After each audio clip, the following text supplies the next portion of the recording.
Let's get into the front page of our newspapers now, and let's talk you through the first one, which is the Business Day. And the Business Day this morning leading with bookmakers push back against 39% effective tax. That's what they're leading with this morning. And just to give you some details, warnings of huge loss of jobs in horse racing industry. South Africa's licensed bookmakers are pushing back against the 20% gambling tax proposed by National Treasury to curb the surge in betting, arguing it will cause an effective tax rate of up to 39% for the industry and drive business in the sector to the wall. So this is that gambling tax that they are proposing. It's a big story, that one, so let's keep an eye on it. Trump says Iran's new leadership want to talk. The killing of Ayatollah Khamenei, described by Washington as paving the way for regime change in Iran, but met with defiance in Tehran, has sharply escalated a Middle East conflict that started on Saturday.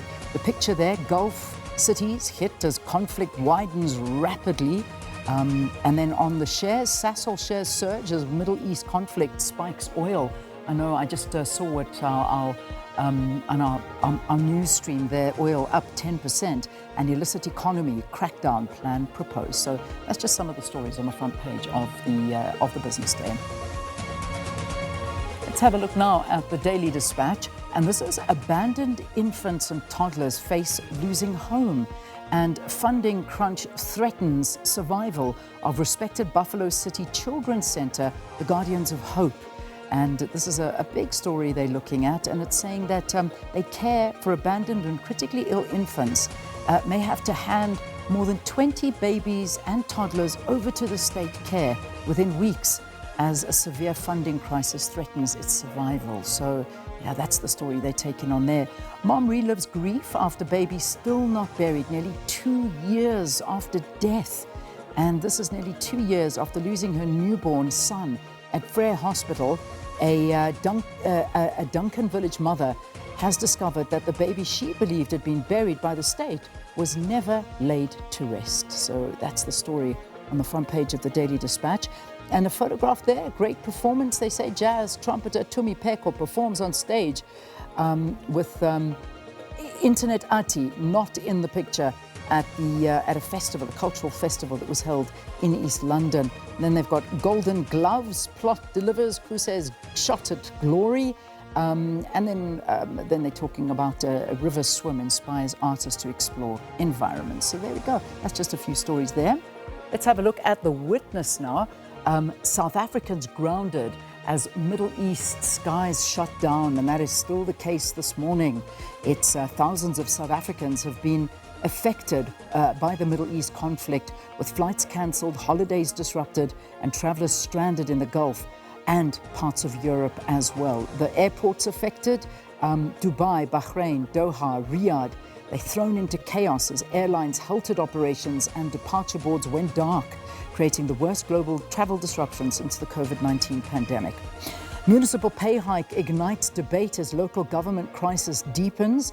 A 6.7% increase in the upper salary limits for mayors, speakers, and deputy mayors has triggered renewed scrutiny of political remuneration at a time when many municipalities across South Africa are struggling with weak governance, failing infrastructure, and poor audit outcomes. That's what they're saying there.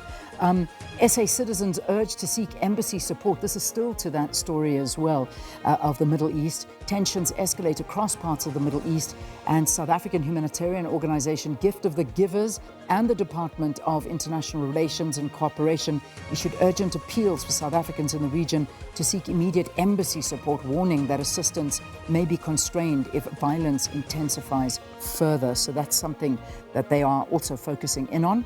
Masculinity and fatherhood, Black Day for Proteas women, and that's where I'll leave it for now. That's the front page of the Witness. Let's go to the Cape Argus now. And the photograph, it's a story we've been running in the sports news this morning. South African Casey Jarvis celebrating after winning the SA Open for the first time yesterday afternoon in Stellenbosch. Then 30 Rand 23 cents an hour is still too poor to live. You remember that this was what happened as the South African national minimum wage rose from 27 Rand and 79 cents to 30 Rand 23 an hour.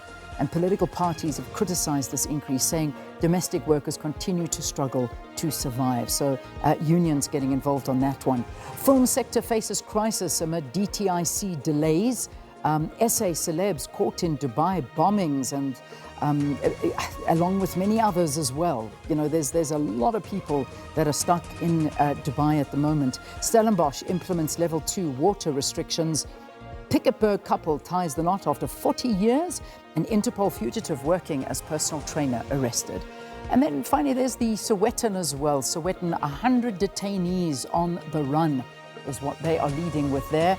And broken police holding cells, outdated CCTV technology, and corrupt officers are contributing factors to high escape at police stations. So you can have a look at those and more of the front pages.